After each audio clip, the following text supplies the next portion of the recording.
Avez-vous déjà eu l'impression que votre vie n'était qu'une suite de faux pas et de mauvais choix? Que malgré vos bonnes intentions, vous n'arrivez pas à être la personne que vous souhaitez être, ni celle que vous savez que Dieu vous a créée pour être?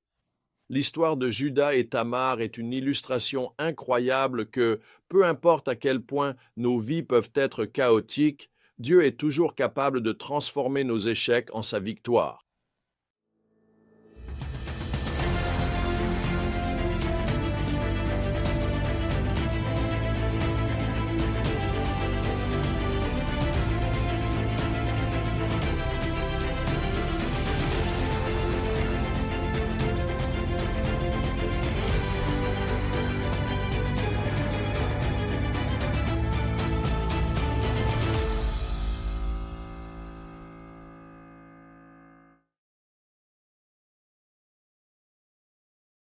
Alors que nous poursuivons notre voyage épique à travers la Genèse, nous arrivons à un chapitre qui semble interrompre le récit de la vie de Joseph. Le projecteur se tourne vers Judas, l'un des frères aînés de Joseph. Nous découvrons une histoire sordide de tromperie, d'immoralité et de grâce inattendue. À première vue, l'histoire de Judas est assez éloignée de la fidélité et de l'intégrité observées chez Abraham et Joseph. Il épouse une femme cananéenne, ne remplit pas son devoir envers sa belle-fille veuve, Tamar, et va même jusqu'à embaucher ce qu'il pense être une prostituée, qui s'avère être Tamar déguisée. C'est une succession de choix qui met en lumière la profondeur de la faillite humaine et les conséquences dévastatrices du péché. Et pourtant, au fil du récit, nous entrevoyons des lueurs de grâce percées à travers tout cela. Lorsque la grossesse de Tamar est découverte et qu'elle est amenée devant Judas pour être condamnée, elle présente la preuve de sa propre culpabilité. Dans Genèse 38, 26, les Écritures rapportent un moment saisissant de confession.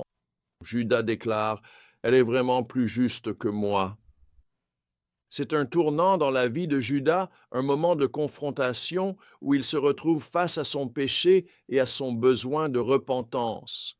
Et de façon étonnante, c'est précisément à travers cette situation que Dieu commence à accomplir ses desseins. Tamar donne naissance à des jumeaux, Pérez et Zéra. Et c'est par la lignée de Pérez que le Messie viendra finalement, selon l'évangile de Matthieu. C'est cette vérité incroyable que nous voyons encore et encore à travers les Écritures. Dieu peut utiliser même les personnes et les situations les plus brisées pour accomplir ses desseins. Il n'est pas contrecarré par nos échecs ni limité par nos propres erreurs.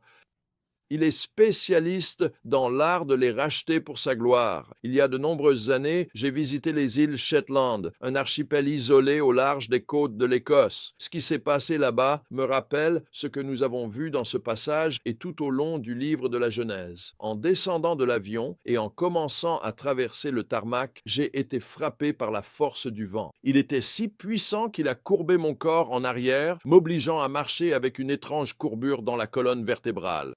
En regardant autour de moi, j'ai remarqué que tout le monde sur le tarmac marchait avec la même posture, corps courbé par le vent implacable. À cet instant, j'ai été frappé par la prise de conscience que c'est la même posture pour toute l'humanité.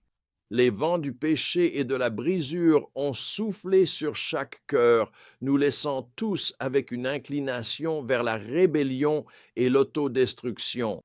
Comme Judas, nous sommes tous enclins à nous égarer, à faire des choix qui nous éloignent du meilleur de Dieu pour nos vies. Voici la bonne nouvelle. Tout comme Dieu a pu utiliser l'histoire de Judas pour accomplir ses desseins, il peut aussi utiliser la nôtre. Le fil écarlate qui était noué autour du poignet de Zéra est un symbole puissant de la rédemption que Dieu offre à chacun de nous. De la même manière que ce fil a marqué Zéra comme le premier-né, le sang de Jésus nous marque comme enfants de Dieu, purifiés de notre péché et mis à part pour ses desseins.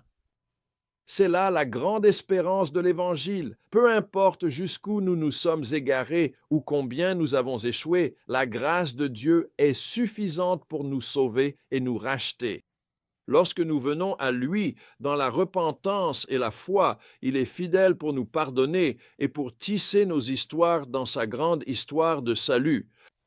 Si aujourd'hui tu es dans une situation de brisure ou d'échec, prends courage. En effet, le Dieu qui a racheté l'histoire de Judas est le même Dieu qui peut racheter la tienne. Apporte ton péché et ta honte au pied de la croix et laisse Jésus les échanger contre sa justice et sa grâce. Alors que tu marches dans la liberté et le pardon qu'il offre, sache que ton histoire n'est pas terminée. Tout comme la lignée de Judas a conduit à la naissance du Messie, Dieu veut aussi se servir de ta vie pour montrer aux autres l'espérance et la guérison qui ne se trouvent qu'en Christ.